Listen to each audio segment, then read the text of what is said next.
This is a podcast interview with near-death experience survivor Adam Tapp. Are you listening? So this is a podcast interview with near-death experience survivor Adam Tapp. He literally died, his body died for 11 and a half minutes before coming back to life, and he lived to tell about it. And his story is absolutely fascinating of what he experienced. If you're new to my channel, my name is Timothy Schultz. I do podcast interviews with people who have overcome the odds or come into fortune in various ways in life, and people that are just very, very fascinating. If you want to see any of these podcast interviews, go ahead and hit the subscribe button and the bell icon to be notified when they come out. But this is a podcast interview with near-death experience survivor Adam Tapp. I was super excited to speak with him about what exactly happened when he died. We also got to discuss DMT and his thoughts on how that affects this sort of thing. Without further ado, let's get to it now. Here is my podcast interview with near-death experience survivor Adam Tapp.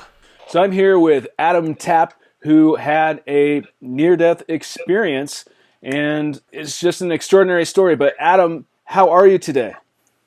I'm fantastic. The sun's shining. It's a beautiful Saturday morning, and it's an interesting conversation topic. So, should be interesting. Yeah, absolutely. Well, thank you so much for taking the time. I really, really appreciate it. So this was in 2018.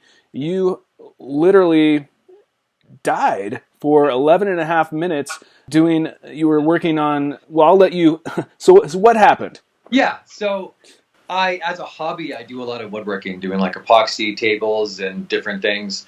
And one of these new things sort of coming out of the time was this wood etching burning device called Lichtenberg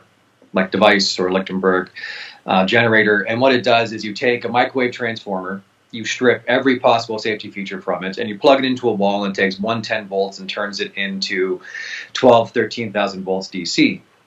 And you hook it up to two electrodes, you moisten wood with like baking soda and water, and then as you put the electrodes on, it finds its way to one another, burning these choral patterns through the wood. And it's really cool. And I generally sort of research things, but this I did not as much as I should have. And so I was with a friend who, conveniently enough, had taken a high voltage safety course about 2 weeks before for his work.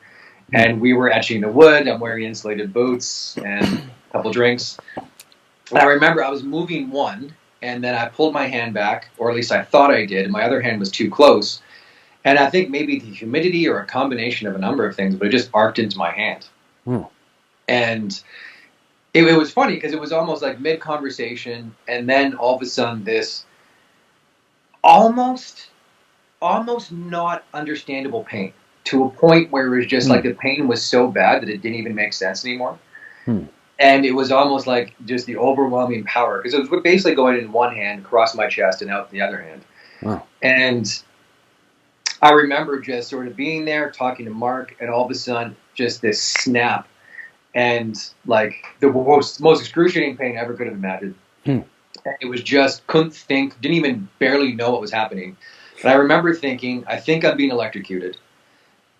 And I wasn't cognizant of my surroundings or anything. And then, like, I don't even think my optic nerves were working at this point. It was just these weird, like, iridescent green bars. And then all of a sudden, I just felt like I was falling for, like, a really long time. And then it was just, like, waking up in a place that I'd always been, in the place that I belonged. And it was just this inky blackness that was so warm and comforting. And I wasn't Adam. I wasn't dead. I wasn't anything. I wasn't a husband. I was nothing but just this raw consciousness. And it was funny too, because in hindsight, I recognize how anxious we all are day in, day out. And we're used to it and we're acclimatized to it, so we don't notice it. But it was almost like just being perfect. There was no stress, no fear, no biological mechanisms, no hormonal anything. It was just being in this perfect sense. And it felt like I'd always been there. And like I didn't know I was dead or anything. And then all of a sudden I started feeling this frequency start washing over me. It was like gasoline on water, and it was all these weird colors and sort of fractalizations. And it was something was communicating with me in a way, with like emotions. And it was deeply beautiful. And it was just sort of being pulled apart into everything. And it sounds sort of terrifying, but it was seemingly the most natural thing that ever could have happened. And then I started being electrocuted, which I had no idea what that meant. But in reality, I was being defibrillated by my coworkers because I'm a paramedic. And it was to restart your heart. Yeah, so I was in a cardiac arrhythmia called ventricular fibrillation, which is basically the heart just shivering, for a lack of a better term, which obviously does not have any cardiac output. And so they drilled a hole into my bone to get me cardiac medication, and then started CPR, and I was defibrillated twice. So in this place that I was feeling the effects of the shock. And the shock only takes 0.5 seconds, but from my perspective, it was like prolonged out over minutes or hours. Time had no meaning. And then all of a sudden, I became aware that I was dead and that I was in this void of nothing. And I kind of had this weird begrudging acceptance. And I had a lot of time to think about myself and mortality and my life. And then I started being electrocuted again, which was the second defibrillation in hindsight. And then all of a sudden I felt myself being pulled or sucked maybe. And I was back in my body, I guess, whatever that means. And then I was technically in a coma for 8 hours. And then so I woke up in the ICU. And at this point, like when I woke up, I knew what had happened. I knew I had died. I had this experience. I had come back. My family's all there. And, and the funny thing is that after I got all the hugs and, hey, you're not dead. That's great. I was sitting there and I remember just looking at myself and I had sustained some serious injuries. My finger was burned off. This hand had 3rd and 4th degree burns all over it. And so I'm all bandaged up and I'm sitting there and I just became so hyper aware of breathing, of my natural pheromonal smell, which we all have because we're all primates. You know what I mean? Like we all stink. We're just used to it. And I remember just being and squeezing my arm and just feeling so not at ease in my body. Like this was just brand new and I got thrust into this ridiculous meat suit that is frail and it urinates and defecates and breathes, and it was like being downgraded from a Cray supercomputer to some Commodore 2000. Wow. And that lasted with me for a couple months. And obviously it's slowly, we acclimatize ourselves to things. But it was the weirdest thing not feeling at home in your own body, because that's the only perspective I've ever had is Adam-centric view of the world. And then to have that taken away and then come back in. And my experience might have only been 11 and a half minutes, but to me, it could have been eons. It could have been infinite or not. It could have been a second. It just, time had zero meaning. And it was really bizarre. And I didn't want to read about other people's experiences initially because I'm let's just absorb what mine was. And maybe 6 months later or something, I started reading about other people's experiences. And then, there's the Grayson scale and Dr. Grayson. And then there's all these people who have tried to categorize near-death experiences, what they represent, how long, this transformation and so forth. And I got to admit, it's fairly accurate. Yeah, and you participated in a study.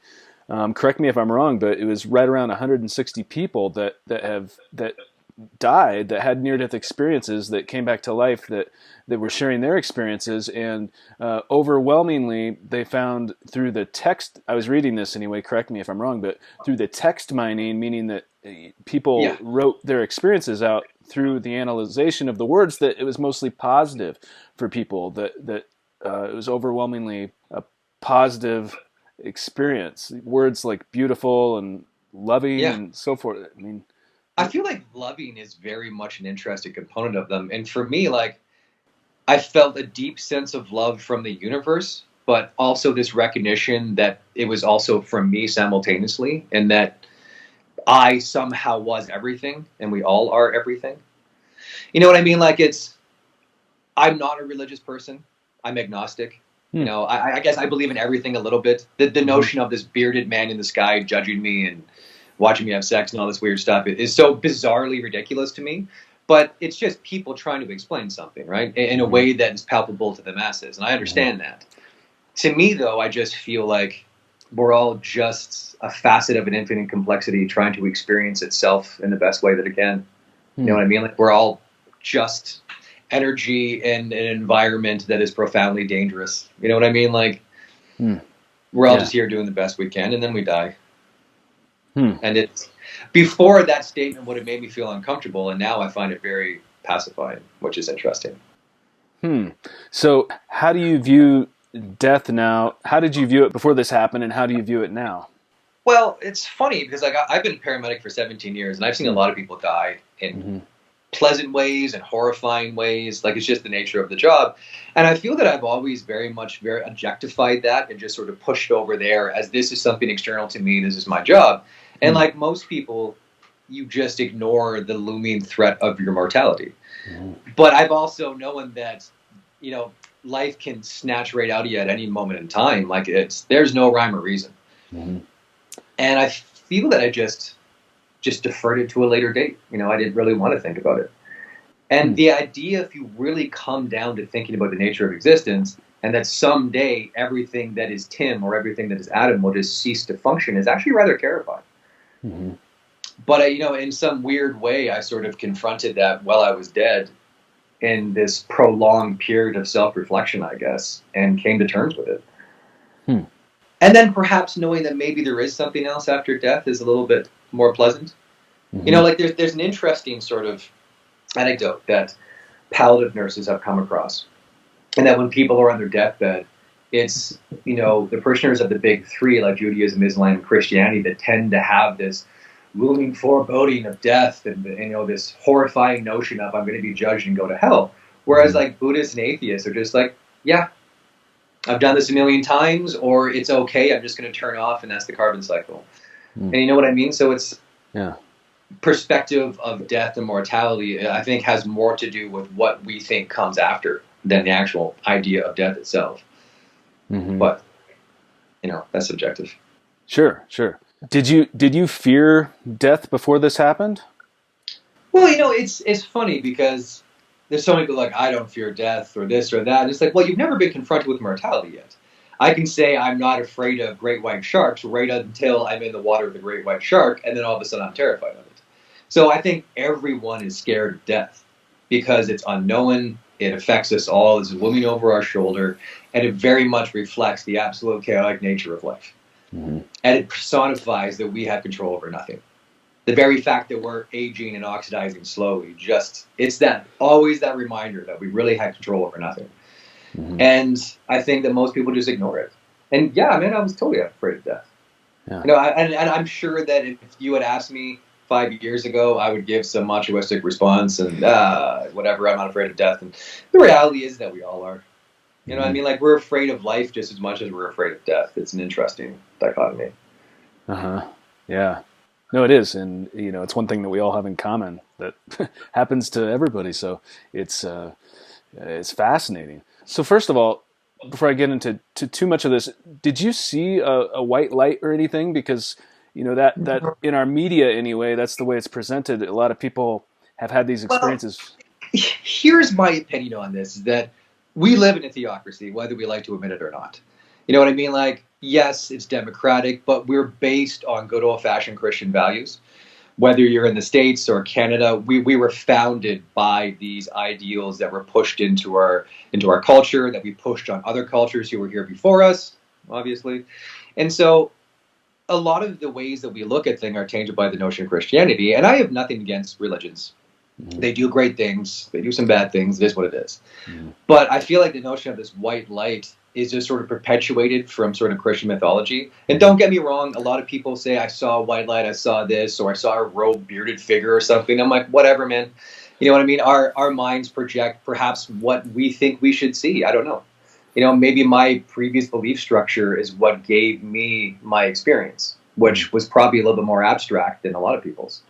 You know, mine was a complete separation from self, this dissolution of my ego, and dissolution of my body and everything. And it was deeply profound. You know, and some people say that they had their life sort of roll like in this forward moving vignette, and I didn't have that, so I can't really speak to that. But I don't think at any point there was a white light in that traditional sense of, you know, move towards it or not move towards it or whatever. I don't know. Sure. And a lot of people that have had near-death experiences similar to your own, they sense that this that time doesn't really exist, and quantum physicists, many of them believe that as well. So what time, that's a weird thing that, I know what you mean. Like, time doesn't really exist. The only thing that exists is now. We give rise to the past and the future. We give rise to the past by our memories, and we give rise to the future by our imagination. But neither exist. So time as a notion basically just helps us categorize the way we think about things. It helps us be sort of transcendent of a moment and expand in both directions. But it's not wrong, though. Time doesn't really exist. We just make it exist to organize our structures and to give meaning to how we perceive the world around us. We give meaning to our past by categorizing it in time, and we give meaning to the future by being able to organize it in our imagination. But the notion about quantum physics, that time doesn't exist, and it's like, well, yeah, kind of. You know what I mean? Like, and it's another funny thing, too. Like, if something traveling at the speed of light doesn't age, then every single photon is immortal, and therefore both instantaneous and infinite at the same time. You know what I mean? Like, so time is very subjective. And even as you go closer to a gravitational mass, like a black hole, is affected by time and the theory of relativity. So as we perceive time on this planet as this unifying thing that is completely consistent, and we base our lives on it, the more you expand outwards, the less time actually is relevant. That's really esoteric, but it's kind of true. Yeah.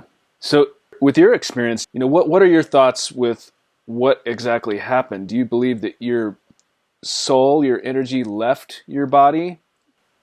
To be honest with you, I feel like instead of being external, I think I went deep into the depths of my consciousness and who and what I am. I think it's becoming more acceptable to this idea of dimethyltryptamine, or DMT, being released endogenously from tissue in our lungs, from our pineal gland, which oddly enough is considered the third eye in a lot of sort of Eastern philosophies. And I've done DMT afterwards, like subsequently afterwards. It's like, I want to experience this death thing and try to understand it more. And I've done actually quite a bit of DMT since. And again, too, right? Like, my endogenous release of DMT, if we're assuming that was going on, plus probably a cascade of all kinds of other hormones, endorphins, and different things, gave me a genetically precise experience for myself. And doing it externally, whether in ayahuasca or synthesized, you still have a very similar out-of-body dilution of ego experience. And it's hard not to think that there is something very consistent in these. But something that I find fascinating is, like, I thoroughly believe in the notion of evolution. I think that we live in this profoundly complicated, perfect system that has existed on this planet for like 3.75 billion years. It's unbelievably amazing. But if evolution is only there to allow me to be efficient enough to breed and to proliferate my genetic material, and then I die, and then my offspring now have that beneficial trait, and hopefully they can pass that on, and then this trait persists and so forth, why would mammals and seemingly most living things have this flood of DMT when they die? Like, what evolutionary components that play, and why would evolution push that out? When I die and having this weird experience means very little to whether or not I'm going to procreate. And you see it too, like a gazelle in the Serengeti being torn apart by like lions or painted dogs or something horrifying. They get hit, they struggle, and then all of a sudden they just go gracefully into the night. Their face gloss is over. I'm sure they're getting a release of like a significant amount of endorphins. Who knows, like dopamine. And DMT is a tryptamines, which relate to serotonin, and all these different things. And it's like this weird mercy provided to things in a very, very violent and chaotic world that's seemingly is devoid of that. And I just find it an interesting coincidence. They say that every living thing has DMT, and again, obviously that cannot be proven, but it seems that more often than not, you can find trace amounts in almost everything. Yeah, it's in plants, and obviously they add it into ayahuasca from plants, right?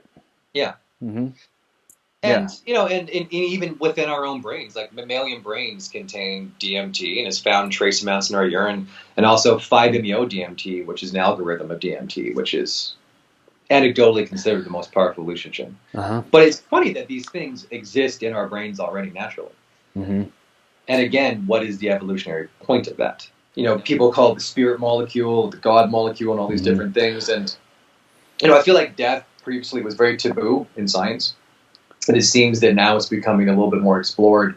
And I feel like these ideas of dimethyltryptamine and different things are becoming more accepted by science and mainstream science more specifically. So, and sorry, continue. Oh, I was curious. So now that you're doing DMT consciously, intentionally, what do you experience when you do that? It's different in the sense that I find that a lot of people have this idea that they're going external, and for me, I'm just going more deeper into my own consciousness. And and again, this always this notion of you find salvation or you find answers external to yourself, but really, why would they be external to ourselves? It seems to me that we have all the answers inside us. It's just a matter of trying to find them. And again, too, like, we're profoundly complicated emotional beings. You know what I mean? And we always try and oversimplify things, and I get that. You have to oversimplify things to make people understand. But, we are deeply complicated animals, and I think most are. And the idea of, like, sort of, rummaging through all of these deep-seated issues that we hold on to is a really deep thing. And that was part of my experience with death, was sort of coming to terms with some of this emotional turmoil that we all have inside us. And it was kind of really profound. After having the experience that you've had, do you think that when a person dies, that they come back to life eventually into another human being? Do you believe that sort of thing is possible? Or? Here's the thing, like, flat out, what do I know about anything? You know what I mean? Like, I'm not saying this from the perspective of starting a religion or a guru or buy my book or whatever. I personally think that, and this is hard for people to understand because I've tried to explain it before, and I feel like unless you've had the experience of a complete ego dissolution where you cease to be Tim, and this accumulation of experiences that makes you Tim becomes irrelevant, then the idea of sort of just dying and this whatever you are at the base of your consciousness just goes back to everything. Like, look at it this way. When you were inside your mom and you're this little fetus, you were something. All you knew was warmth, darkness, and this metronome-like beating that made you feel happy. You know what I mean? And at whatever point in time you had conscious thought, I don't know. There's a lot of different arguments on that. Right. But then you came out, and all of a sudden now you have contrast to your darkness, you have light, you have cold, you have very rapid hunger, you have discomfort, and then you just start building experiences over time, and then eventually they lead to the dynamic entity that I'm talking to right now, Tim. You're a byproduct of every single experience you ever had, but you were something before that. And that's almost what I felt like was just me devoid of all of these experiences that have accumulated into me being me. But the thing about accumulating experiences, though, not all of them are good.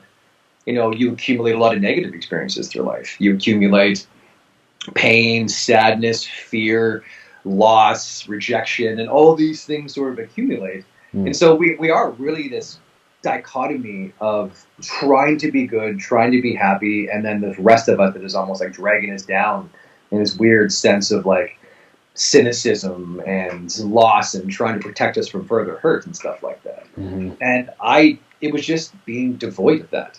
And again, like, we're very much based on contrast, right? Like right now in Canada, the sun's coming out, the snow has melted, and I can't get enough of it. I'm just like pulling my shirt off to try and get some sun on me. But if you lived in California, you'd be like, it's just another day. Who cares? It's sunny out.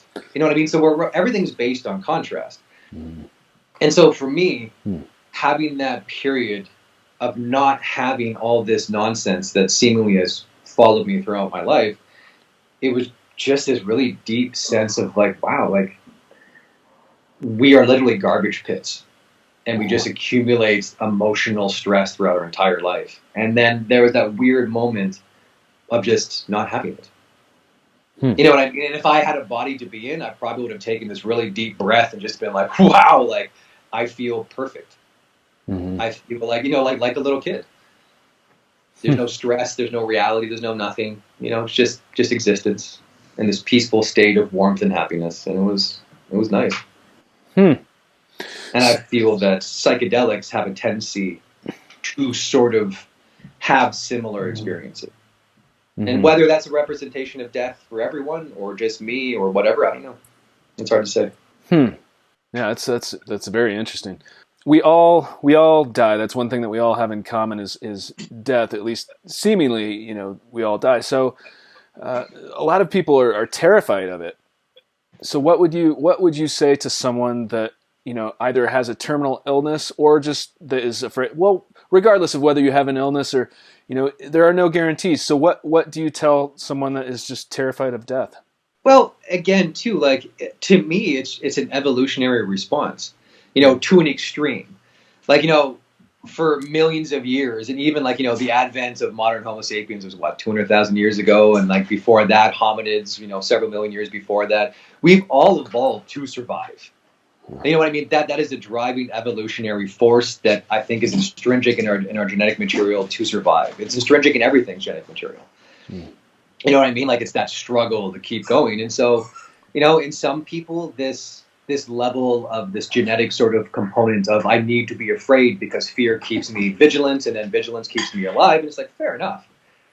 But, if someone's afraid of death, and fair enough, because I think deep down inside we all are, then really just acknowledging that, death for me was one of the most natural things, or felt to be one of the most natural things that ever could have happened.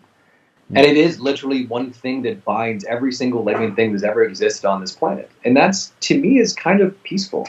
Like, this isn't specific to you. And we like to internalize things, that this is just about me, but it's not. It's about everything.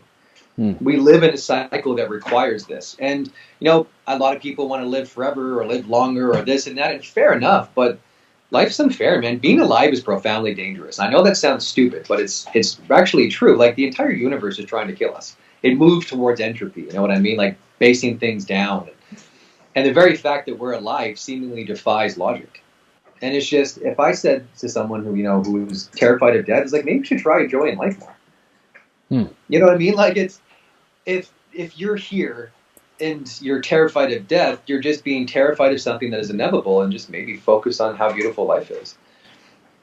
And again, too, the component of someone who was palliative. John Hopkins has done a lot of studies recently with people with palliative diagnoses doing higher doses of psilocybin mushrooms. And a very, very high percentage of those people had a very significant alleviation of fear after that.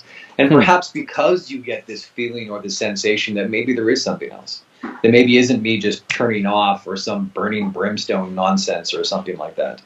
You know what I mean? And a lot of the fear I think people experience is based on the guilt that a lot of religions beat into you, is that you're never really good enough. And so that whole sort of fulfilling you're never good enough, hey man, that's going to arise when you're on the way out. Like, well, am I good enough? You know what I mean? Is my judgment on the Egyptian weigh scales or whatever, you know what I mean? Like, there's so many different variants of that judgment.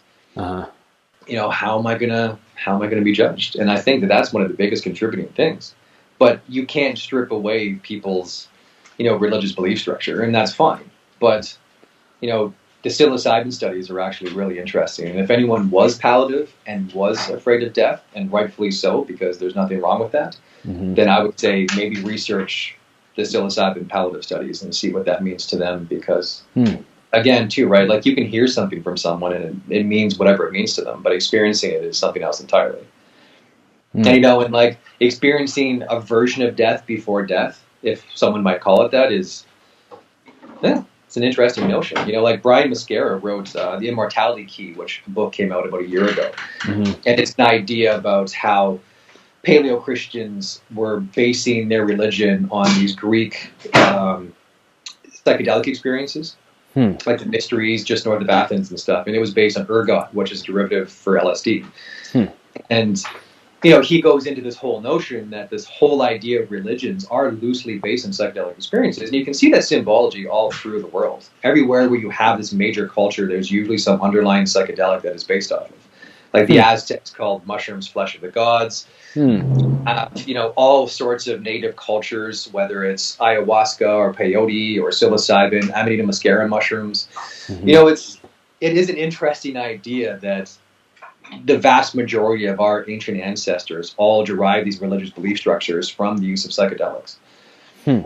I doubt it's a coincidence that you have all these different cultures independently around the world having similar experiences, similar symbology, the same fractal patterns that you can see when you're on psilocybin. Mm-hmm.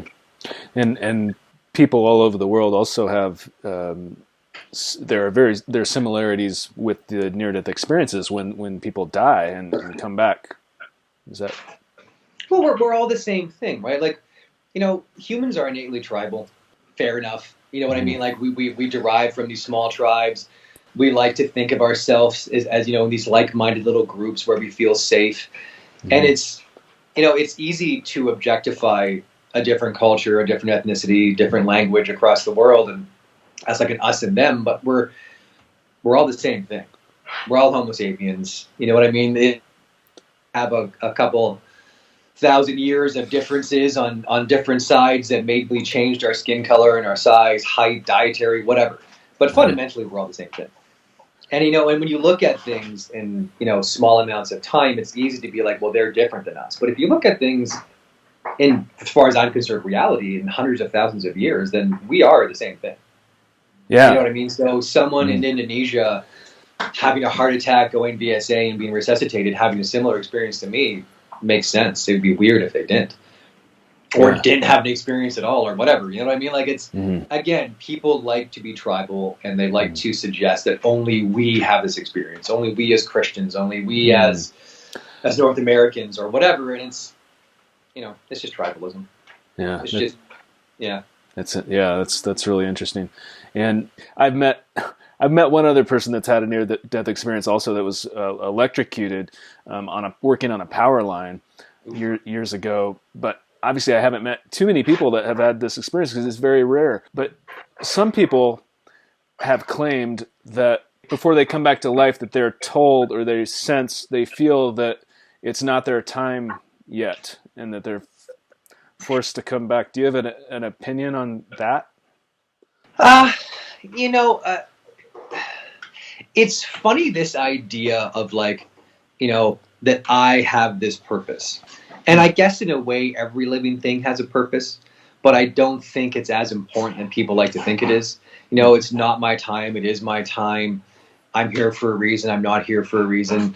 I feel like that's us just internalizing our own belief structures. And again, whatever, you know what I mean? Like there was a woman who flipped over in a car in the wintertime and was like under the water dead for like 15 minutes before they brought her back out. The water slowed her metabolism down. She was resuscitated, and she thinks that God has saved her life for a higher purpose. And fair enough. And if that motivation can make her a better person and she accomplishes something and helps other people, then good for her. But I think that applying so much meaning to my life, like what I took away from everything is almost a level of insignificance. And perhaps in this dichotomy sense that everything I do is the most important thing, but yet at the exact same time, absolutely meaningless. Because why is my life any more important than anything else?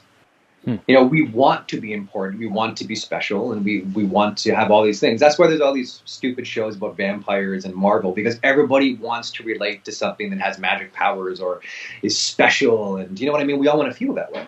And that's fine, it's totally cool, man. So do I want to be special. Shit, who doesn't? However, the reality is that not really. We're all just monkeys trudging along and part of this billion-year history of this planet. And who knows, man, we might have an extinction event in the next couple hundred years the way we're heading. Who knows, right? Like, we always apply huge amounts of meaning to ourselves, and perhaps that's religion with this weird human-centric version of the universe, a geocentric version of the universe. The Earth is the middle of everything, and then we find out it wasn't. And we still think we're the center of everything, and maybe someday we'll find out we're not. I don't know. You know what I mean? Like, again, trying to oversimplify human existence is a difficult thing because, again, everything is so profoundly complicated. We as individuals are profoundly complicated. And I think at the end of the day, just acknowledging that we all just want to be loved, we want to find happiness, we want to be accepted in our communities and all these different things. And basically, we all just want to feel safe. And that's really the underlying truth of everything. You know what I mean? Like this idea that I came back because I was meant to live longer. Well, fair enough. or you could just say it was a series of coincidences that my buddy had taken a high voltage course, my wife's a cardiac nurse, and there was an ambulance crew 2 blocks away. You know, was that fate, or was it coincidence, or was it both, or does it even matter? I don't know. Yeah. You know what I mean? Like, it's trying to decipher the workings of a chaotic universe is sort of an interesting thing. And as far as I'm concerned, everything is just an expression of math. It's just statistical probability. You know, like, and if the very nature of what we perceive as, you know, predeterminism can just be quantified in statistical probability, then yeah, sure, predeterminism. You know what I mean? Like, there was an ambulance around the corner. Did anyone put it there other than the fact that it just had a variability of being there? I don't know. You know, I don't think that any specific thing is looking out for me more than anyone else. You know, I mean, people die at young ages. Wonderful people who have so much to live for get cancer and die. You know, and people want to put meaning behind it, but there is none. I don't think, anyways. So, do you strongly believe that when a person dies, that you know, you actually, that your consciousness is still there, that your essence is consciousness, and that it doesn't cease to exist? Yeah. You know what? Like, here's the thing.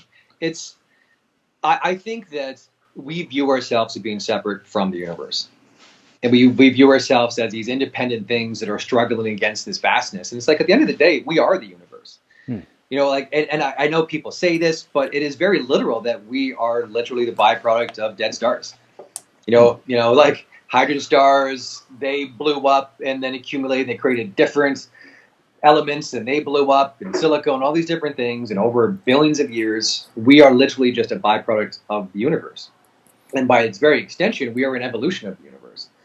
And so if you want to look at it from perspective, we are the sensory organs of the universe. We are experiencing everything around us. We're the eyes and ears, and the thought process that represents the universe. So why would it be that weird that we just go back to being the universe? You know what I mean? Like, this extension of, like, the carbon cycle, for instance. You know what I mean? Like, we are all just cycling back and forth, that part of this billion-year experiment that is life on this planet. You know what I mean? And they say that matter can be destroyed and all these different things, and conservation of energy and whatever else, and fair enough. You know what I mean? But I do think, from my experiences from death and with 5-MeO DMT and DMT and stuff, is that, you know, we are just facets of an infinite consciousness that exists and permeates the universe. It is the universe. And then when you die, you cease to be Tim, or you cease to be Adam, or whatever you are, and you just go back to being everything. You know what I mean? It's just like this massive pool, and you're just a drop of it, and so am I. So do you think that we're all connected? Yeah, totally. I think everything's connected.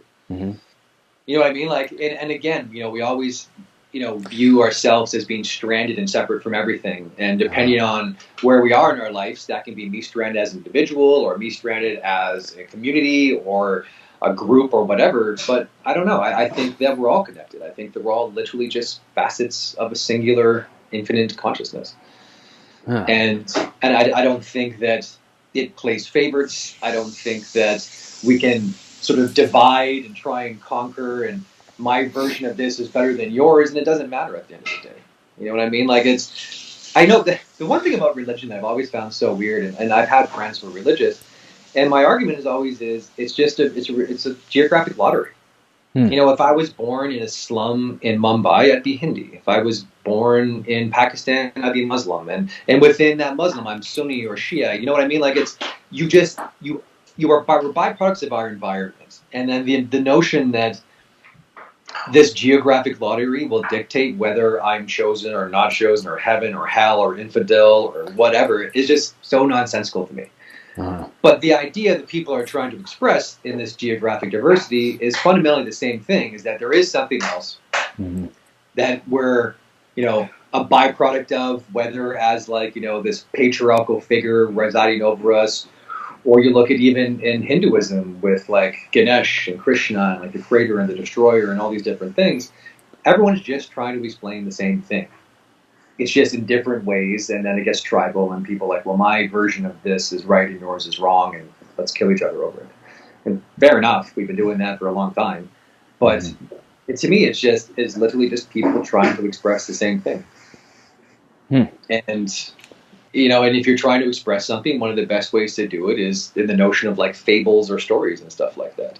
And so you create this system of belief with, this patriarchal figure that everyone can relate to, like a grandfather, and he sits and he judges like a grandfather would and provides a sense of meaning. And then when we die, you go and talk to him and he gives you the thumbs up or the thumbs down. And, it's very much like, it's anthrocentric. You know what I mean? It's very much a byproduct of humans wanting to feel comfortable with something that we don't understand.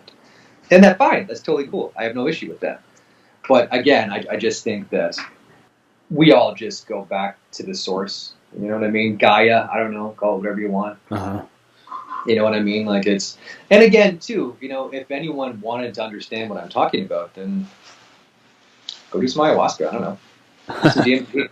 Like, we live in an age where we have these things readily available to us. Our ancestors have derived entire religious belief structures off these things. There's got to be something to it, right? Yeah. No, absolutely. Has your perspective changed? Do you feel more empathetic towards people since you've had this near-death experience? And again, too, right? Like, if we acclimatize to things very rapidly, and we're very also like specifically centric to how we view the world. And this isn't an insult towards anyone or derogatory. It's just how it is. Like, I always have viewed the world from a singular Adam-centric perspective, and you have a level of egotism, a level of self-centeredness. I don't even go say narcissism, but needless to say, you're self-centered because this is the only thing that you've experienced. My needs and my this. And as we get older, we have to learn to be more empathetic, and we're a social species, so it shouldn't be that hard to do. But I found that, like, after dying, my sense of empathy really expanded to a point where it's like I really do feel that we're all just the same thing. That we're all just part of the same thing, like this system of information gathering or just being, you know what I mean? Like and then don't get me wrong, I still recognize that I'm Adam and the only thing that I can influence or exert is Adam. But it was just this really deep sense of that we're all just part of something and we're just all trying to be. You know what I mean? Like, one could very successfully argue that the only purpose of living is just simply to live. And that we're the only thing that add all these different layers to that the purpose of life is to achieve or to this or to amass wealth or legacy or whatever. And fair enough. But again, that's very anthrocentric perspective. To me, the purpose of living is just simply to exist. It's just to be. You know what I mean? And again, that sounds very Buddhist or this or, whatever. But it's kind of true. You know what I mean? Like, people put so much pressure on the meaning of life to what that can mean to them. And you see people just trudging away unhappy their entire life to try and achieve some weird fictitious goal before, the guillotine drops, however you want to say that. And I don't know, I've came to some interesting conclusions and some sense of relief is that it's okay just to relax and calm the fuck down and just take a breath and be okay with where I am right now. And that maybe is easy for me to say because I have a nice job, I have a nice life, I don't have all this stress, but you look at, I've done a lot of traveling too, like backpacking when I was in my 20s and stuff. And I spent a lot of time like in India, Southeast Asia, South America, Africa, and you're there and you see people who obviously have significantly less money than me.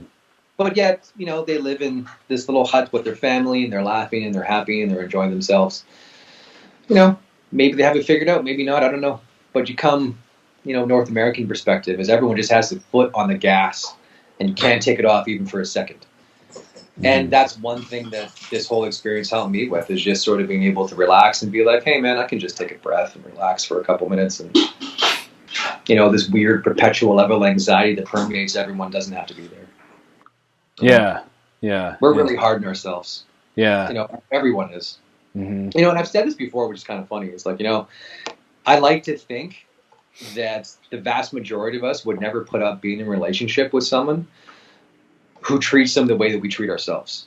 You know what I mean? Like, I don't know about you, and I can't speak for everyone, but I can think of all kinds of circumstances where I'm just ripping on myself for not, performing the way I wanted to perform, whether intellectually, physically, whatever. You know what I mean? Like our faults and, And it's amazing. And like, your friend does something and, gets like fourth place. And you're like, hey man, don't worry about it. But if you get fourth place, you're like, you're a loser. And oh my God. The cycle continues as I wither self-esteem. Yeah, it's just interesting. You know what I mean? And that's one thing about my experience that happened afterwards, the space after, that I had read about that turned out to be rather true, is this sort of this softening of myself and how I feel about myself and the world around me. And it very much was a softening. It was just sort of this relaxing of being like, it's okay. It's okay that I can't be cool all the time. It's okay that I can't achieve all the things that I think I should be able to achieve or be as good as I want to be or any number of things. And it's kind of nice. Yeah. And it, with wealth, I mean, as obviously, you can't take anything with you when you die, and that doesn't necessarily create happiness, or it's not the essence. But I think that's an evolutionary thing. This notion of accumulation of wealth, or this weird personification of greed. Like you look at squirrels stashing acorns for the winter, or bears becoming fat before hibernation. To me, wealth accumulation is similar to that. You know what I mean? Like Maslow's hierarchy of needs, and you need to feel secure and have, shelter and food to feel comfortable. And it's like, well, money is basically by the very extension every single one of those things. And not everyone is profoundly greedy, because not every person is the same. There's this massive gray spectrum of everyone's innate personalities. But to me, like this notion of I need to accumulate more things is seemingly sort of this weird genetic instinctual notion of hoarding. So I can feel safe and comfortable and calm. But then the thing is that, well, when's enough is enough? You know what I mean? Like, when do you accumulate enough things that you feel better about yourself, or you can calm down? And I don't know, right? Like, that's the funny thing about these weird instinctual things, is that when is enough ever enough?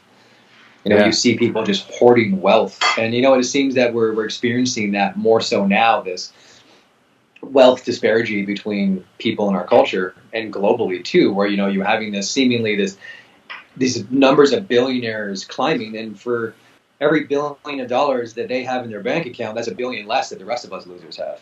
You know what I mean? So you sit there and you're kind of like, oh yeah, I see how this is happening. And you see philanthropy occurring where people are giving away like portions of their wealth, because let's be realistic, you don't need $10 billion. Right. You don't. But if it makes you feel more secure in some weird way, because you're storing acorns for a winter that's never going to come, then fair enough. But to me, that's all this is it's this weird, instinctive perspective on I need to store for this winter or future disaster that may or may not ever happen. And it's just this knee-jerk fixation of anxiety, really. But what do I know, right? Yeah. That's a really interesting way to look at it. That's fascinating, and I think there's something to that for sure.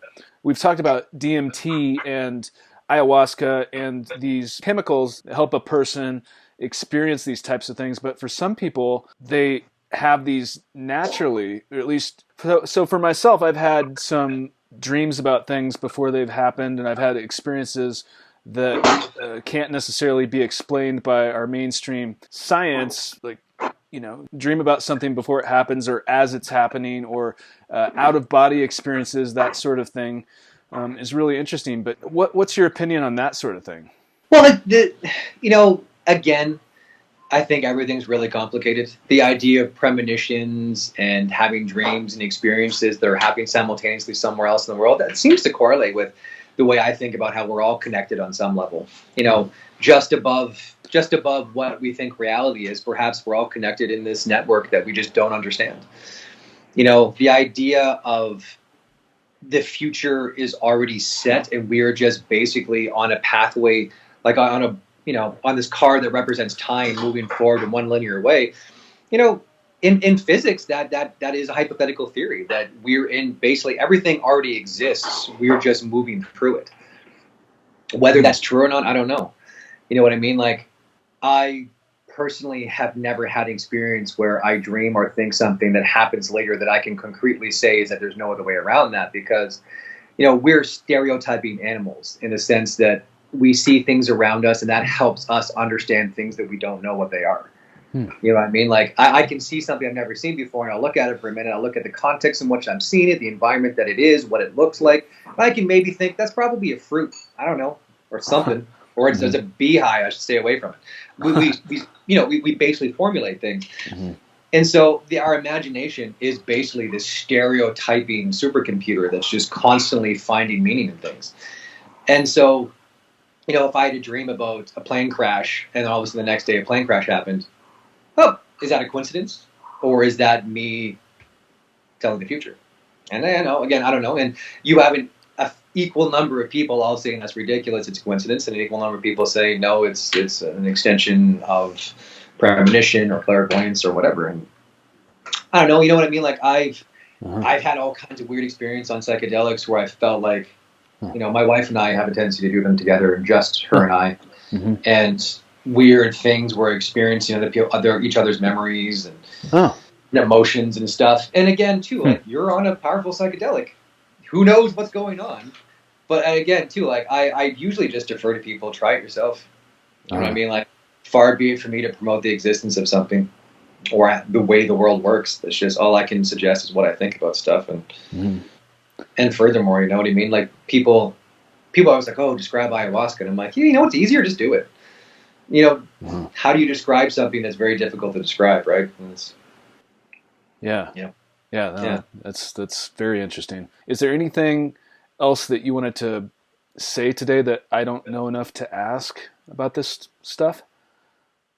I don't know. You know what I mean? Like, we covered a lot of ground, and there's always stuff that could be discussed. You know what I mean? Whether it's, the rise of psychedelics in the medical community and popular culture, far more than ever was done in the 60s, and people using ayahuasca and psilocybin and, DMT to treat PTSD and all these different things. And I think it's fantastic. Like, I was a paramedic for 17 years, and I can say with this very high degree of certainty that I had PTSD, and I didn't know it. I was just always anxious, and I was drinking a lot and projecting my emotions all over the place, recoiling into myself.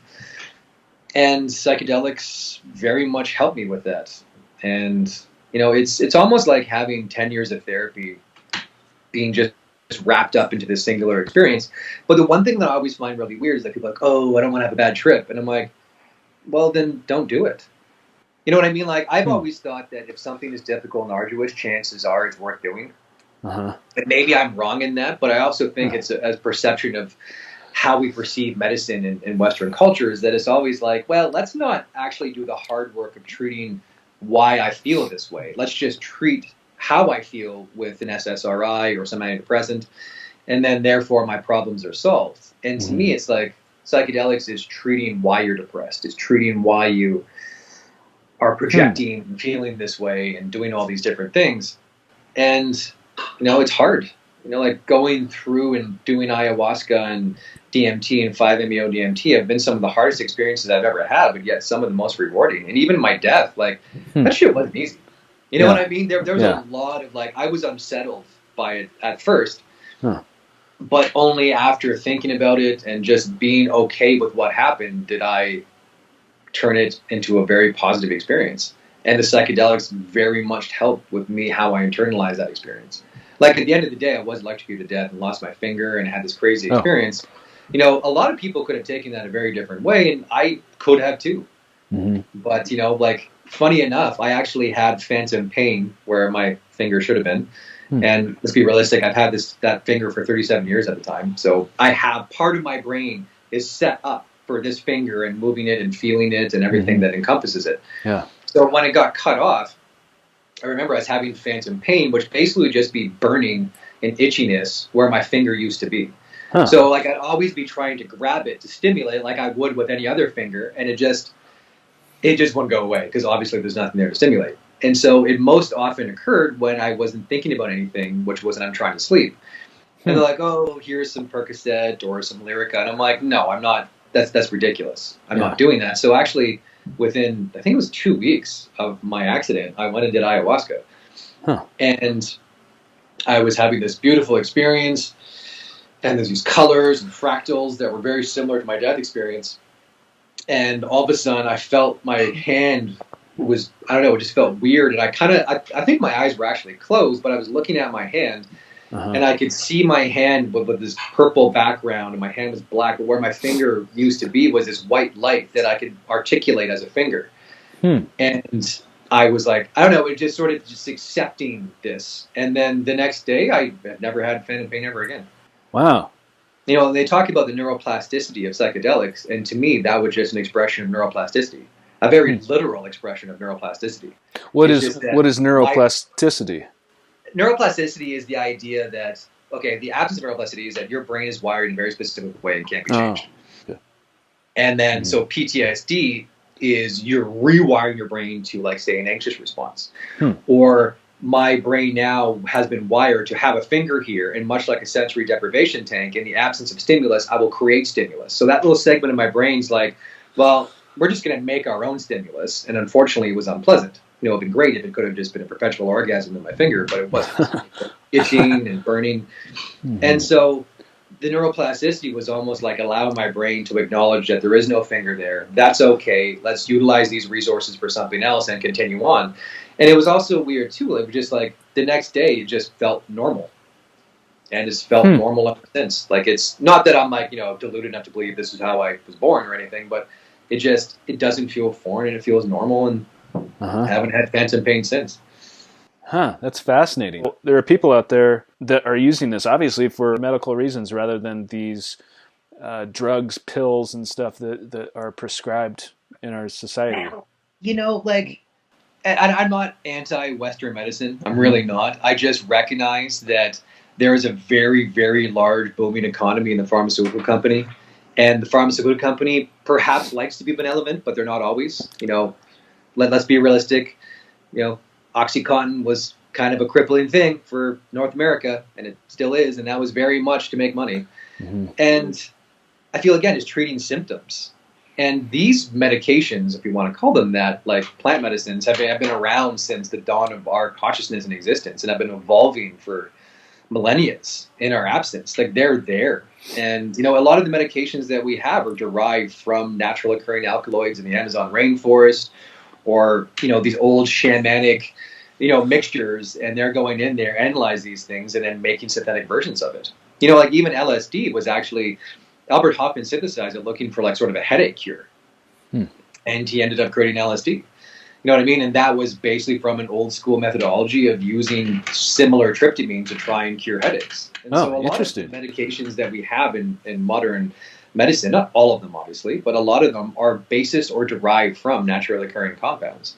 So, you know, actually just going and using a naturally occurring compound seems a little bit more relevant than something that is Frankenstein in a lab. Now, that being said, if I had cancer, I'd be going on chemo. Let's be realistic. I'm not going to sit there and take psychedelics in hopes it cures it for me, but it's just a notion that I don't think that psychedelics are the end-all for all mental illness, and they're not. But it certainly is a way to help yourself help you, as opposed to just sitting back, taking an antidepressant and just trying to ignore the reason why you're depressed in the first place. You know, like, life is hard. We're overstimulated. We have these insane amounts of expectation that exist in our life. You know what I mean? We have a burdened economy. There are numerous reasons not to feel good about yourself and about what's going on. And I personally think coming to terms with that on an emotional level is a lot more productive than simply just trying to block that feeling. But again, psychedelics, you know, is not an easy experience dealing with all your issues. You know what I mean? Like, it's scary and hard. Like, again, like, you know, doing, you know, I remember I did this very large dose of 5-MeO DMT, and it's only 15 minutes, 20 minutes. Oh, is that right? I was like pulling out all these weird inadequacies, self-image things. Like, it was wild. Wow. And I just felt wonderful afterwards. You know? Yeah. But it was hard. It was really hard to deal with that because, you know, I buried it for a reason. You know? Yeah. And when you do DMT, do you have to stay isolated in a place that is safe, or how does, you know? I would. You know what I mean? Like, it for one, I don't think it's a recreational experience at all. You know what I mean? In any way, shape, or form. Like doing a gram of mushrooms and hanging out with some friends, fair enough. But if you start upping higher than that, or you're doing ayahuasca or DMT, like, you know, when we do it, only one of us does it. The other one watches just to make sure nothing happens. And you're lying there very vulnerable, right? And so we only do it in our house, whether by ourselves, and that's it. Like, I wouldn't go do it in a park somewhere. Not that I think that something horrible is going to happen, but I just feel like, why not try and show up all the variables and just be safe in a secure environment and go into some deep-seated sense of therapy, really. Yeah. Very few people have died and come back to life to talk about it. You know, I think it's inspirational to meet people and to hear people like yourself and your story. You know, it gives a sense of that we're not going to seemingly just not exist when we die. Or not be judged and end up burning for an eternity. And you know what I mean? You're like, oh, Jesus Christ, that's a horrifying thought. Yeah, absolutely. And again, a lot of people disagree with that, and that's fine. I'm not saying that's what it is. I'm just saying that's what I think. Mm-hmm. Yeah. But yeah, like, you know, and I guess to recap everything was just that for me, being dead was a deeply beautiful personal experience that you just were perfect. I was perfect in that beautiful period of time. I was perfect. There was no self-loathing, no stress, no anxiety, no nothing. It was just being perfect. And if you can even take a bit of that back with you, that's a really amazing thing. And you know what I mean? That's kind of part of the whole psychedelics component, is having these experiences of just being fucked. Like, we're all perfect, all of us, in our own weird way, underneath all of our bullshit, all of our neurosis, all of our egotistical projections and garbage. We're all just perfect. And that was like a really beautiful feeling. And again, you know, that's a really hard thing to swallow or to acknowledge or anything. And the only thing I can suggest is, you know, we're all going to experience that someday. And if you want to find that in life, then there's a place to find it. Just be careful, do your research, and don't do stupid shit. Basically. Yeah. Wow. Well, it's fascinating, and that's such a enlightening, hopeful, and just wonderful thought. So, Adam, thank you so much for your time. I really, really appreciate it. Yeah, no, man, it was nice talking to you. It was an interesting conversation. We kind of covered some interesting things. Yeah, absolutely. So that was my interview with Adam Tapp. If you like this video, go ahead and hit the like button and let me know in the comments, what did you think of this interview? I love checking out your comments. If you want to see more interviews like this one, go ahead and hit the subscribe button and the bell icon to be notified when they come out. As always, thank you so much for watching, and thank you for your support.